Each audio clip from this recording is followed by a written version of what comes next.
Dominic Jala. We have together with us his niece Audrey and his grandnieces Claire and Clara.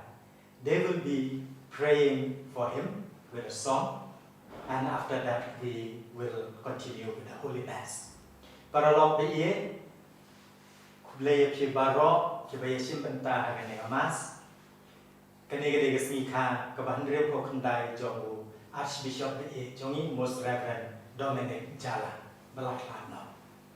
Ti swagamas min sadan ka wei ke jingdwai ruai ke jukupot dagi dari persai jongi Archbishop I kong Audrey Jala bat ki persak seu jongi I Clara Jala bat I Claire Jala. Thì như các bạnรู้như khi bạn nói lắm là bạn phải cái chính trị thái cái mình xem trong Archbishop trong ý.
Even though in the midst of this challenge, yet we are grateful to God.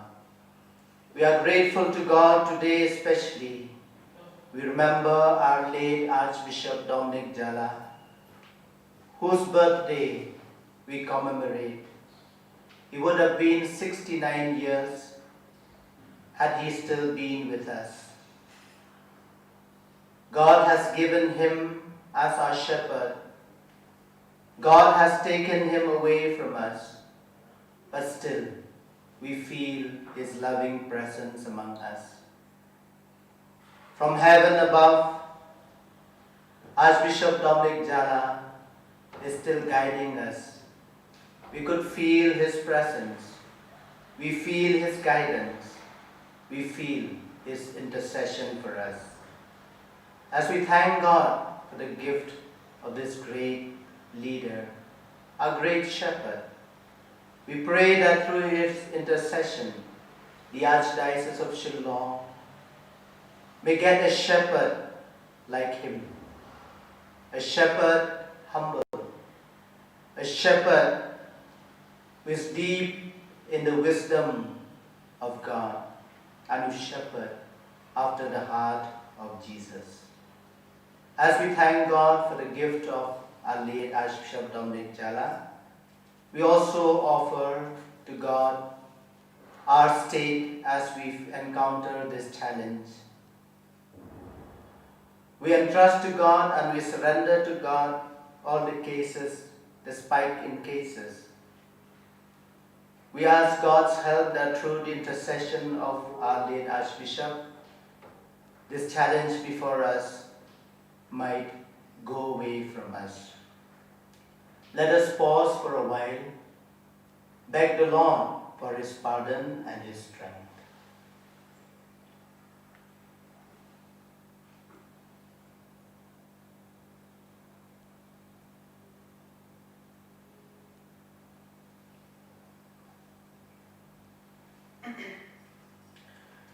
I confess to Almighty God and to you, my brothers and sisters, that I have greatly sinned in my thoughts, in my words, in what I have done, and in what I have failed to do.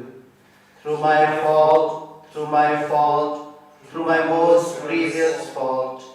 Therefore I ask Blessed Mary, ever Virgin, all the angels and saints, and to you, my brothers and sisters, to pray for me to the Lord our God.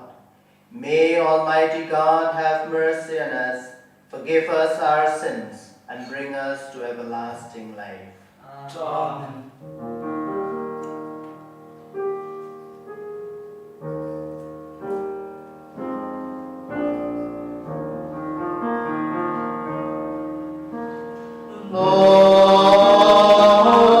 Lord, have mercy on us all. Lord, have mercy on us all. Lord, have mercy on us all. Lord, have mercy on us all.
We pray for the repose of the soul of our late Archbishop Dominic Jala. We pray especially for our Archdiocese that God, through his intercession, may send us a shepherd. And we pray for our state, our country and the whole world as we battle the challenge before us, the illness, the disease before us. We pray for strength. We pray for protection. We pray that we may turn ourselves to God and surrender the whole humanity to God.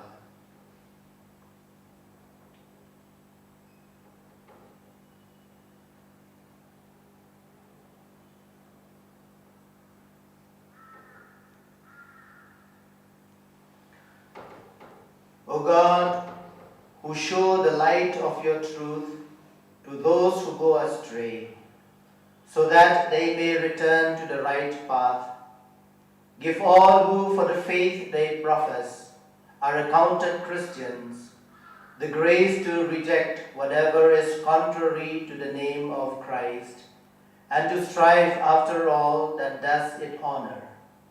Through our Lord Jesus Christ, your Son, who lives and reigns with you in the unity of the Holy Spirit, one God forever and ever.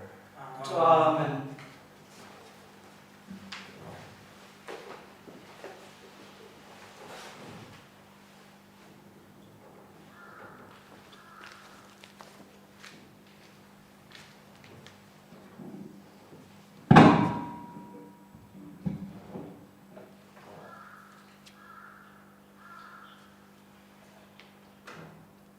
A reading from the prophet Isaiah. Thus says the Lord, yes, as the rain and the snow come down from the heavens, and do not return without watering the earth, making it yield, and giving growth to provide seed for the sower, and bread for the eating. So the word that goes from my mouth does not return to me empty, without carrying out my will and succeeding in what it was sent to do. The word of the Lord. Thanks be to God. Your response shall be, some seed fell into rich soil and produced its crop. Some seed fell into rich soil and produced its crops. You care for the earth, give it water, you fill it with riches. Your river in heaven brims over to provide its grain. Some seed fell into rich soil and produced its crops. And thus you provide for the earth, you drench its furrows. You level it, soften it with showers, you bless its growth. Some seed fell into rich soil and produced its crops. You crown the year with your goodness, abundance flows in your steps. In the pastures of the wilderness it flows. Some seed fell into rich soil and produced its crops. The hills are girded with joy, the meadows covered with flocks. The valleys are decked with wheat. They shout for joy, yes, they sing. Some seed fell into rich soil and produced its crops.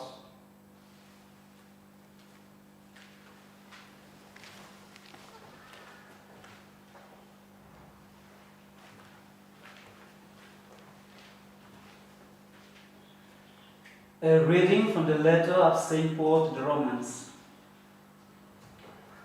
I think that what we suffer in this life can never be compared to the glory, as yet unrevealed, which is waiting for us. The whole creation is eagerly waiting for God to reveal His sons. It was not for any fault on the part of creation, that it was made unable to attain its purpose. It was made so by God, but creation still retains the hope of being freed, like us, from its slavery to the deacons to enjoy the same freedom and glory as the children of God. From the beginning till now, the entire creation, as we know, has been groaning in one great act of giving birth. And not only creation, but all of us who possess the first fruit of the Spirit. We too groan inwardly as we wait for our bodies to be set free. The word of the Lord. Thanks be to God.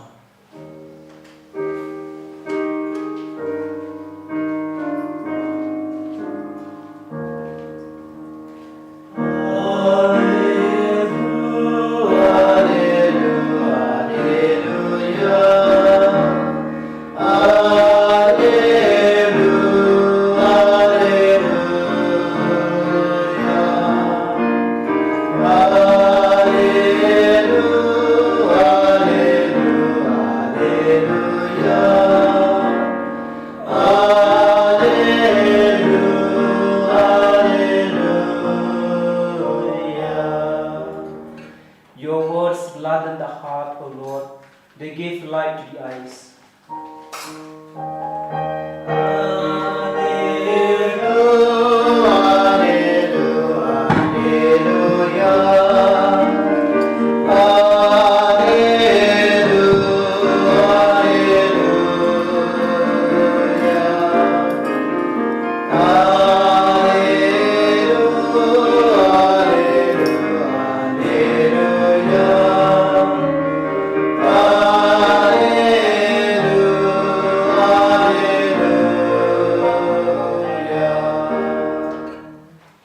The Lord be with you. And with your spirit. A reading from the Holy Gospel according to Saint Matthew.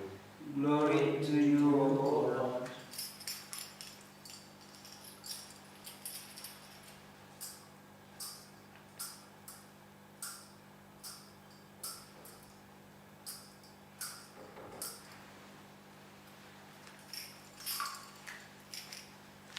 Jesus left the house and sat by the lakeside. But such crowds gathered round him that he got into a boat and sat there. The people all stood on the beach, and he told them many things in parables. He said, "Imagine a sower going out to sow. As he sowed, some seeds fell on the edge of the path, and the birds came and ate them up. Others fell on patches of rock, where they found little soil and sprang up straight away, because there was no depth of earth. But as soon as the sun came, they were scorched, and not having any roots, they withered away. Others fell among thorns, and the thorns grew up and choked them. Others fell on rich soil and produced their crop, some 100-fold, some 60, some 30. Listen, anyone who has ears." Then the disciples went up to him and asked, "Why do you talk to them in parables?" "Because," he replied, "the mysteries of the kingdom of heaven are revealed to you, but they are not revealed to them. For anyone who has will be given more, and he will have more than enough. But from anyone who has not, even what he has will be taken away. The reason I talk to them in parables is that they look without seeing and listen without hearing or understanding. So in their case, this prophecy of Isaiah is being fulfilled. You will listen and listen again, but not understand. See and see again, but not perceive. For the heart of this nation has grown coarse. Their ears are dull of hearing, and they have shut their eyes. For fear they should see with their eyes, hear with their ears, understand with their heart, and be converted and be healed by me. But happy are your eyes because they see, your ears because they hear. I tell you solemnly, many prophets and holy men longed to see what you see and never saw it, to hear what you hear and never heard it. You, therefore, are to hear the parables of the sower. When anyone hears the word of the kingdom without understanding, the evil one comes and carries off what was sown in his heart. This is the man who received the seed on the edge of the path. The one who receives it on patches of rock is the man who hears the word and welcomes it at once with joy. But he has no root in him. He does not last. Let some trial come, or some persecution on account of the word, and he falls away at once. The one who received the seed in thorns is the man who hears the word, but the worries of this world and the lure of riches choke the word, and so he produces nothing. And the one who received the seed in rich soil is the man who hears the word and understands it. He is the one who yields a harvest and produces now 100-fold, now 60, now 30. The Gospel of the Lord. Praise the Lord Jesus Christ.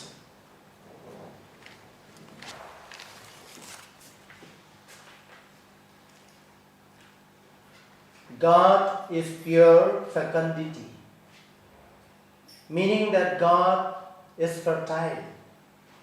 God is rich.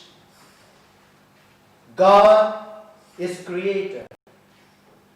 And from him gives birth many things. The world around us, the diversity of life on earth, manifest to the richness of God within his God self, and to the fertility or the fecundity of God.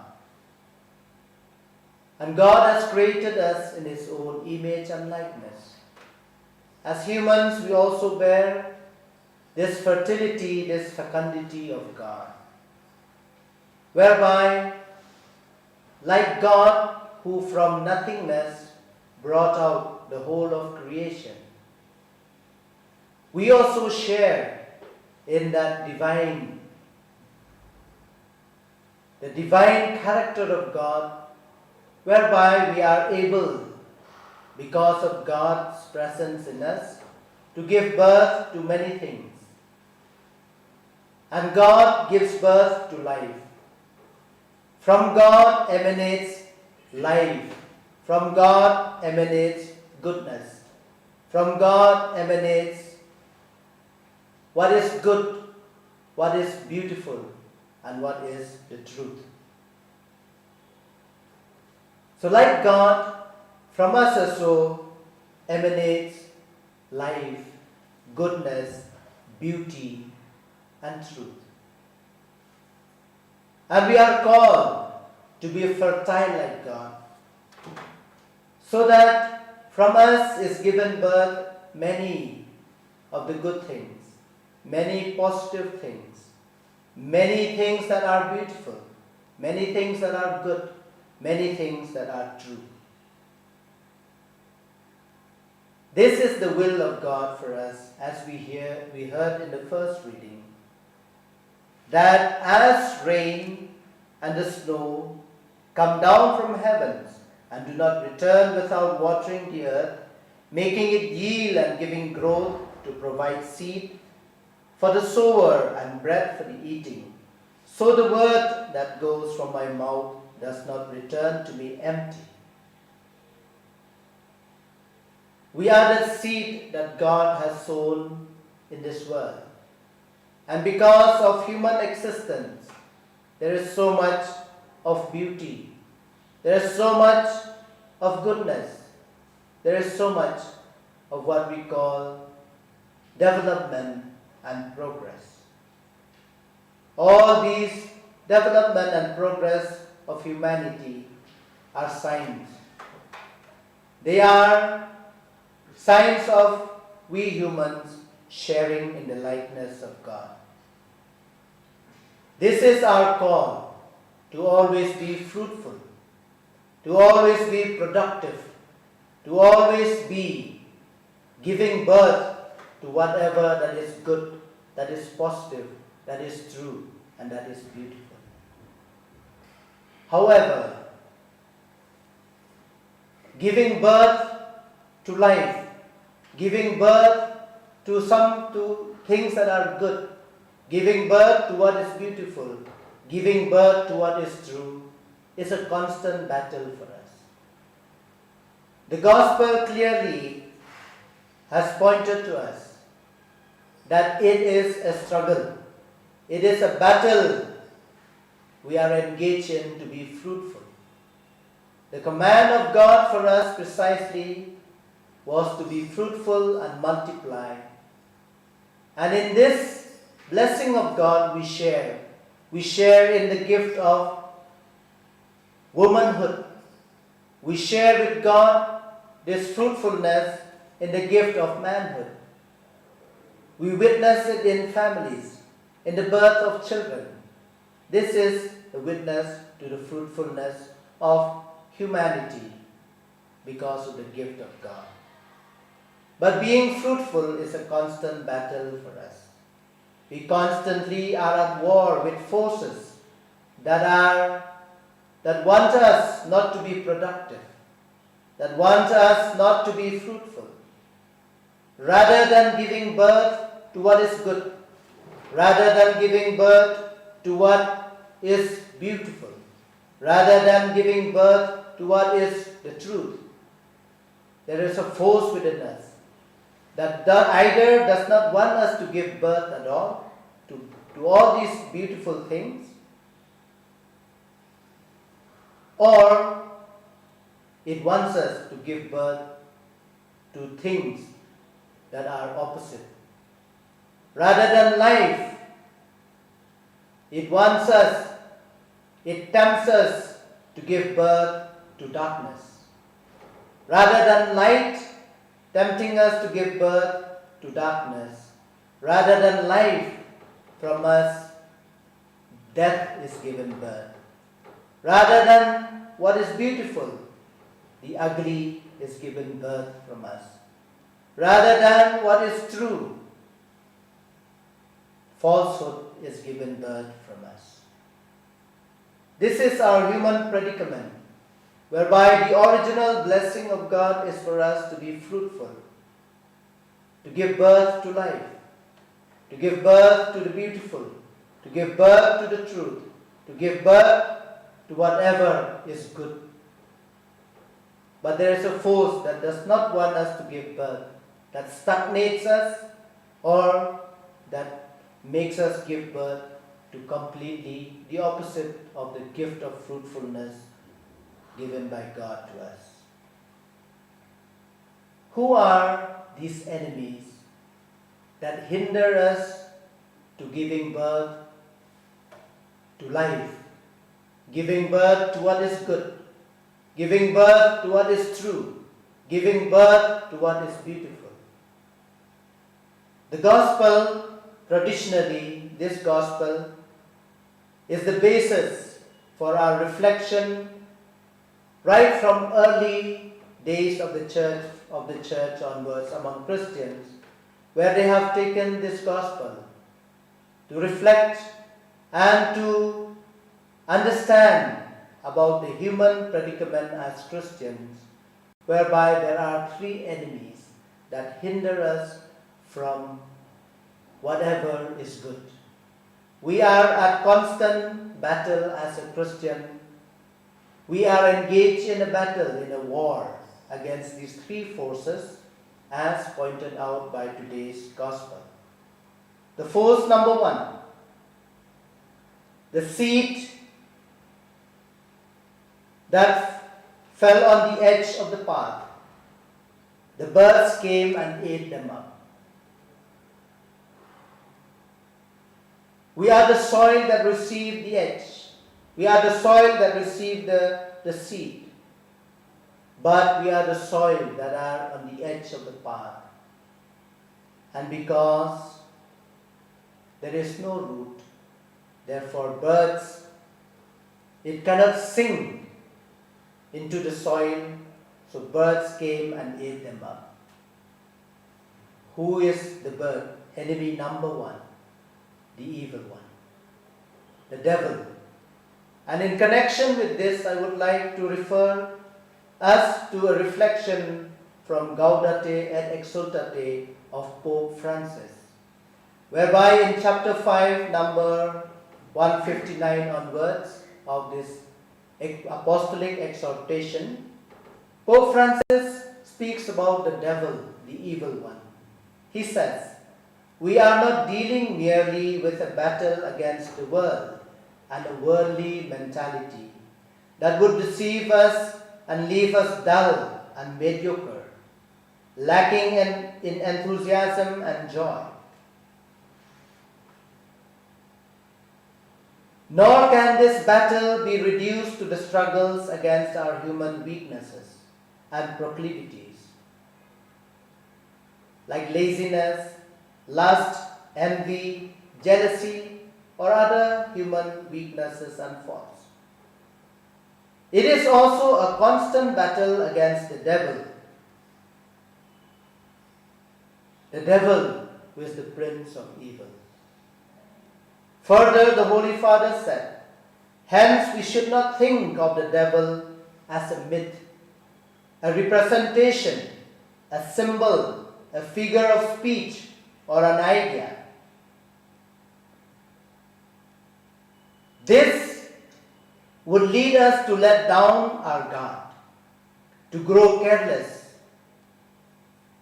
and end up more vulnerable. The devil does not need to possess us. He poisons us with the venom of hatred, desolation, envy, and vice. When we let down our guard, he takes advantage of it to destroy our lives, our families, and our communities.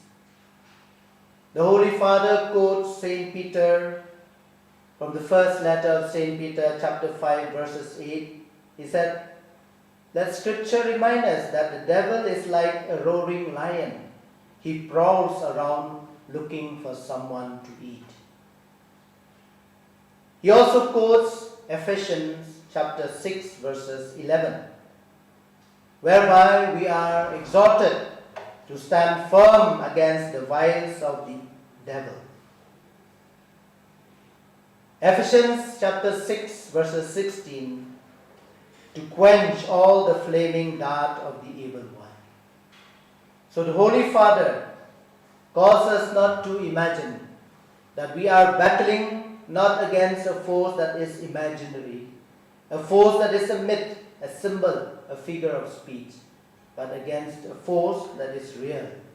It is the enemy number one that prevents us, that hurts us, enemy number one that hinder our fruitfulness through all of his cunningness to poison us with all the evils, and thus preventing our fruitfulness. The second enemy of the soil fall on patches of rock. They found little soil and sprang up straight away because there was no depth of earth. But as soon as the sun came up, they were scorched, and not having any roots, they withered away. Enemy number 2, the world. The world, enemy number 2, it is the lack of depth within us. The lack of depth within us, our own human weaknesses, our selfishness, our lust, our pride, our negative forces within us, these prevent our fruitfulness. So that rather than focusing ourselves on what is positive within us, the positive energy given by God to us to be fruitful, we focus, rather we are enmeshed in negative forces negative forces within us. The forces of envy, of jealousy, of lust, of conceitment. These negative forces are our enemy number 2, preventing us from being fruitful. Enemy number 3, the world. The world, not the world as the second reading said, groaning in pain. It is not the world that God has created. It is not the world that is full of people. This is not the enemy. But the world in the Bible, which is our enemy, with which we have to battle against, is the human-centered world that ignores God and operates by selfish principles and lives by ungodly standards. This is the world that purely forgets God. This is our enemy. The world that operates on the philosophy of the here and the now without any sense of hope about eternity. The world that operates with the principles of force, might is right, that operates with the principle of greed, selfishness, ambition, and pleasure. The world as our enemy to fruitfulness is that system of values that comprises a way of life which is exciting, colorful, seductive, sweet, and even wonderful, but deep within it is empty. This worldliness includes the lust of the flesh, the lust of the eyes, and the pride of life, which can be summed up in sensualism, materialism, and egotism. These 3 enemies traditionally have been identified as the enemies with which we as Christians have to battle against. They suck out life, fruitfulness out of us, preventing us to be fruitful, preventing us to be positive, preventing us to be fruitful, preventing us to give birth to something that is good, to things that are beautiful, to things that are true. My dear brothers and sisters, as we hear the word of God today, let us pray that we may identify these enemies.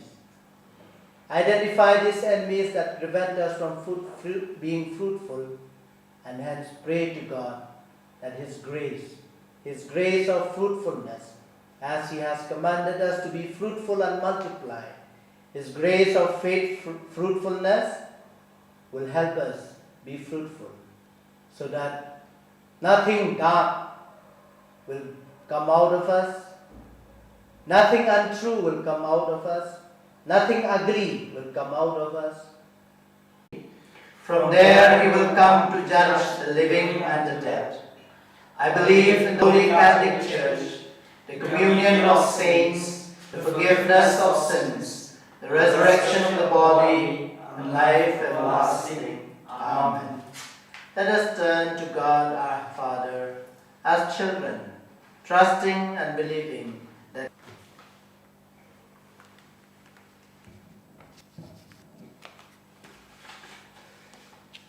Your response shall be, Lord, hear our prayer. Lord, hear our prayer. Holy Father, Pope Francis, bishops, priests, and all religious to protect and direct us in faith in God. We pray to the Lord. Lord, hear our prayer. We pray for the Church. May she be faithful to Christ's command to make disciples of all nations, and may she flourish throughout the world. We pray to the Lord. Lord, hear our prayer. We pray for those who have the invitation of Jesus to be open to the Spirit and to live by His message. We pray to the Lord. Lord, hear our prayer.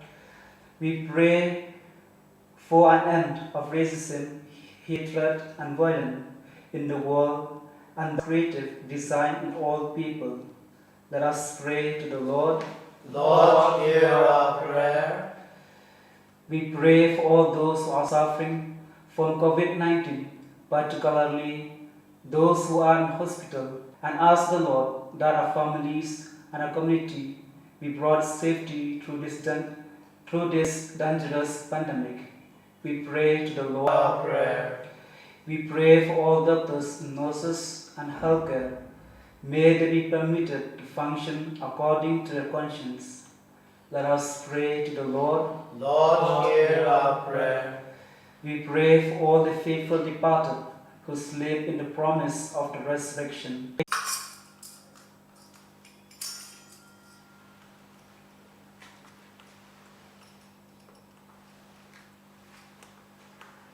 In a similar way, when supper was ended, he took the chalice and once more giving thanks, he gave it to his disciples, saying, "Take this, all of you, and drink from it. For this is the chalice of my blood, the blood of the new and eternal covenant, which will be poured out for you and for many for the forgiveness of sins. Do this in memory of me."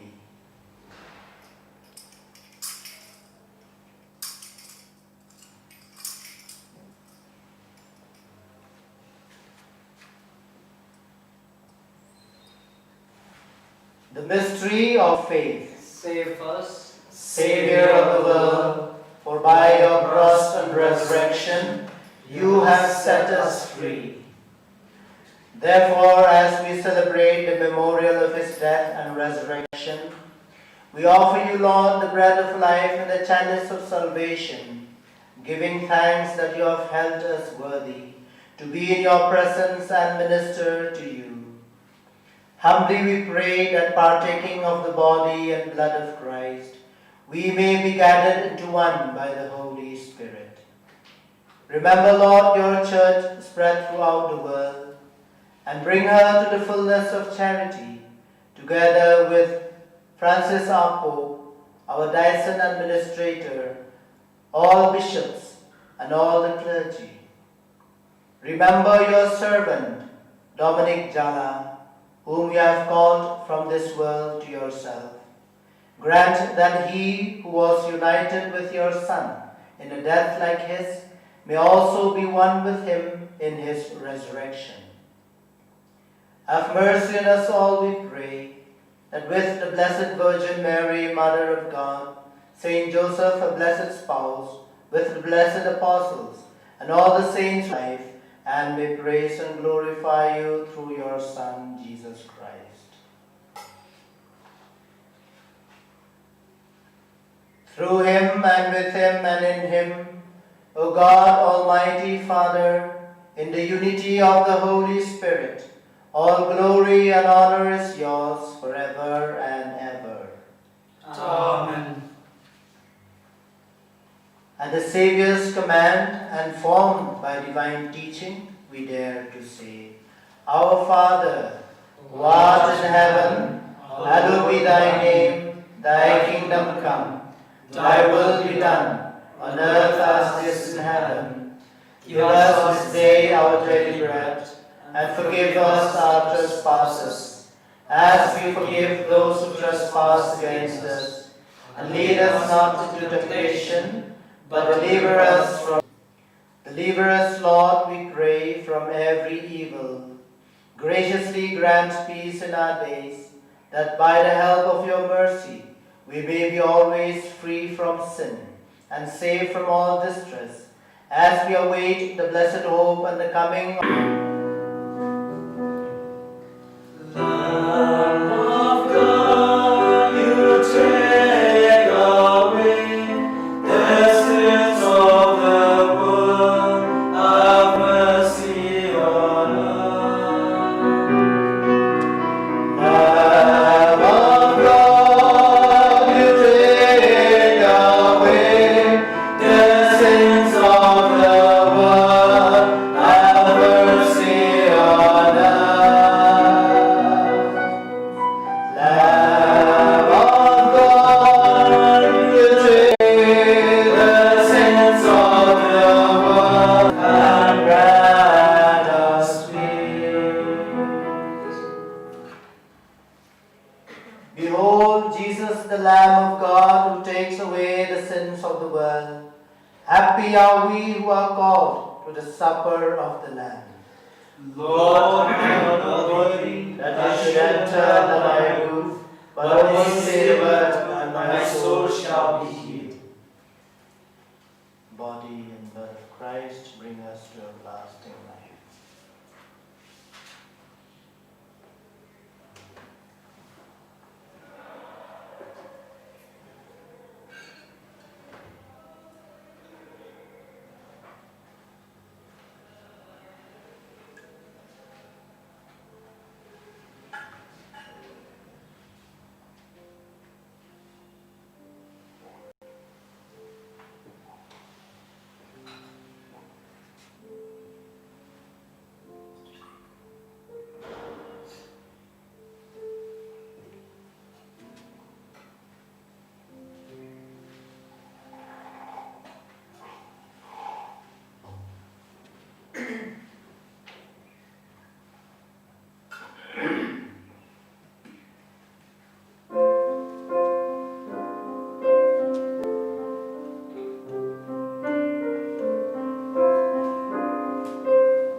you for being the food for us to eat. We thank you that in this most wonderful sacrament, we experience your presence. We thank you, Lord, that you reveal to us that you are God, full of fruitfulness, full of goodness, full of what is beautiful. You are beauty itself. You are goodness itself. You are the truth, the way. You are life. You are light. Holy Communion, Lord, you have given us a share in your own goodness, your own beauty, in you as the truth, in your light, in your life. You share yourself with us and we become one with you. Lord, as we experience your presence uniquely in this Holy Eucharist, and at this present time when we are not able to receive you, we believe that you are present to us in a very, very deeper way,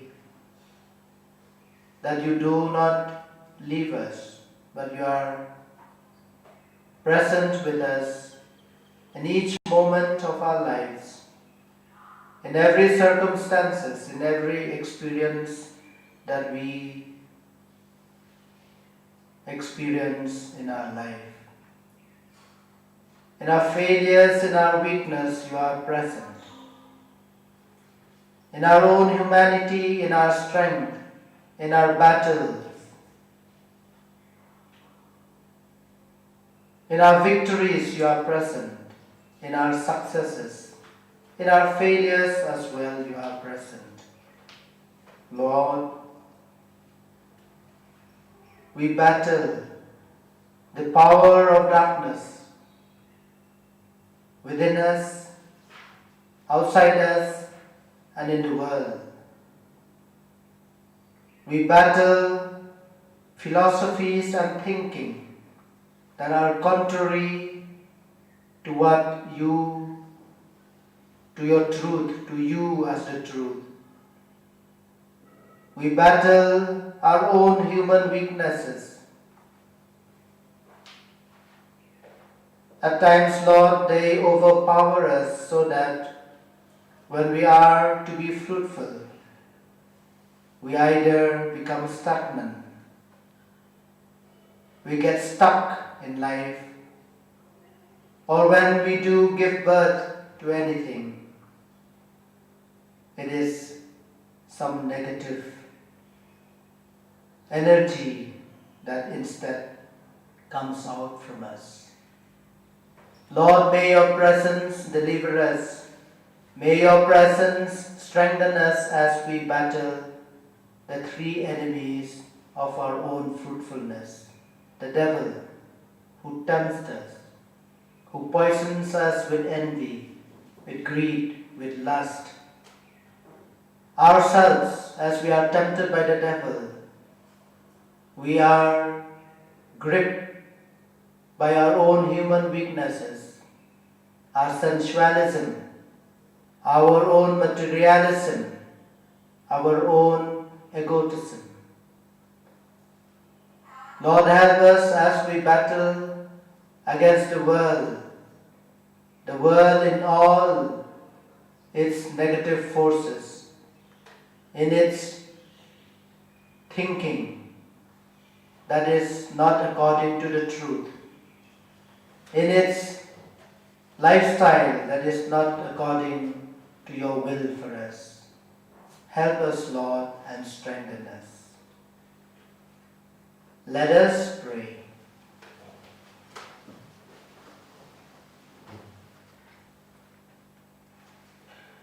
Having consumed these gifts, we pray, O Lord, that by our participation in this mystery, its saving effects upon us may grow through Christ our Lord. Amen. The Lord be with you. And with your spirit. May Almighty God bless us all, the Father, the Son, and the Holy Spirit. Amen. Let us go out to love and serve the Lord. Thanks be to God.